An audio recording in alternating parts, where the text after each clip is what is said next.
Don't worry, the Catherine Full Body Let's Play Part 4 is on its way. I'm just a little busy today, so today I decided to give you a bit of a smaller but equally good video, as we have another brand new archetype analysis on our hand on an Arc 5 archetype that got adapted, consisting of 3 cards, those being Doodle Beasts, used by what is probably my least favorite character in the whole Yu-Gi-Oh series, Futoshi Harada. And yeah, he only participated in one duel, which he won, and which was already nearing its end. So yeah, these things are supposed to be generic dinosaur support, so let's take a look at them, shall we? We begin with the level 5 Doodle Beast Stego, which is a level 5 with 1200 attack and 1800 defense, already terrific stat line for a level 5 monster. And if you control no monsters, or all monsters you control are dinosaur monsters, you can special summon this card from your hand. If this card is normal or special summoned, you can add one Doodle Book spell or trap from your deck to your hand, then discard one card. You can only use each effect of Doodle Beast Stego once per turn. Okay, so ignoring the fact that the only piece of back row and the archetype has is their one single trap card, which we will get to later, trust me. This thing only exists to search that one specific card and nothing else. I guess, yeah, you can make the argument that this is intended for future proofing. And also the fact that you discard the card afterwards, was this intended to be Dinosaur Dark World support, maybe? I don't know, really, I do not know.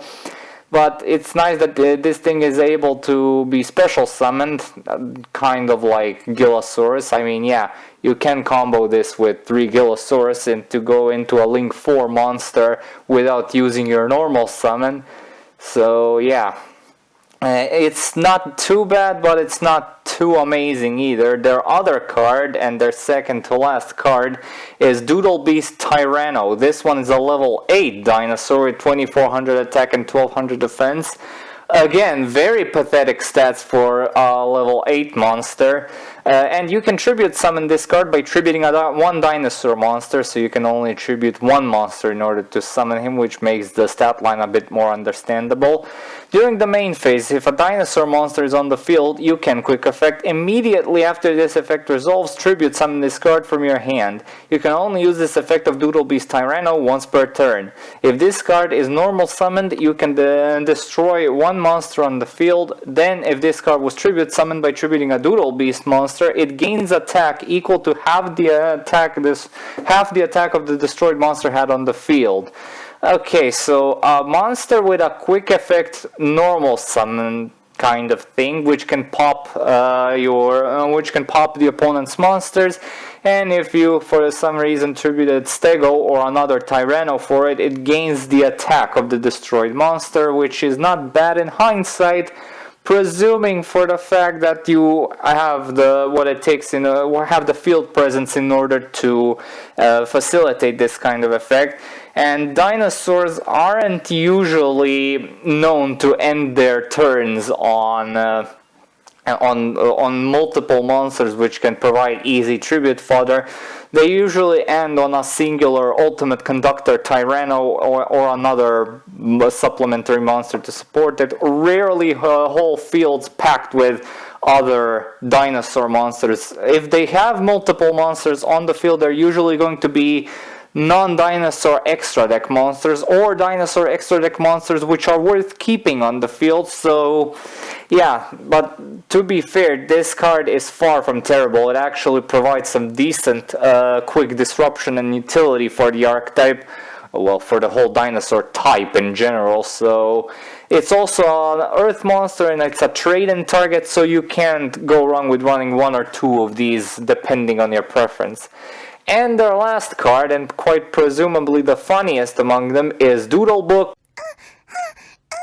When your dinosaur monster is targeted for an attack, negate the attack, then you can special summon a Doodle Beast monster from your graveyard, and if you do, it cannot be destroyed by battle, but destroy it during the end phase. If this card is in your graveyard, except the turn it was sent there, you can banish it, add one level 5 or higher dinosaur monster from your deck to your hand, and you can only use each effect of Doodle Book hentai noises once per turn.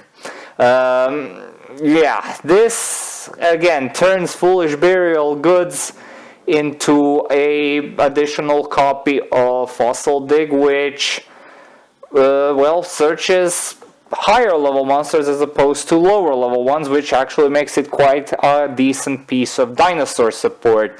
Problem being, of course, that the effect cannot be used on the turn that the card was sent to the graveyard, otherwise the card would be leagues better than it is right now.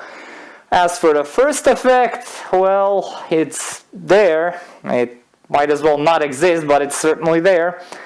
Anyway, even if you do not plan to run the other Doodle Beasts, I highly suggest this piece of support for your other dinosaur builds, because it actually utilizes Foolish Burial Goods and turns it into basically a special summon from deck, which is essentially, well, not a special summon, but a search. But in some cases it can also mean a search if you search the right monster. So yeah, it's definitely got one of the better effects out of the bunch, so I would definitely recommend it. Of course, we're not going to be grading this archetype, seeing how this is purely a tech archetype in its core, and it was, I mean, if there is future additions to this archetype, which I highly doubt at this point, maybe I would then rate them based on how concrete of an end goal the new support gives the archetype its edge. So yeah, I mean,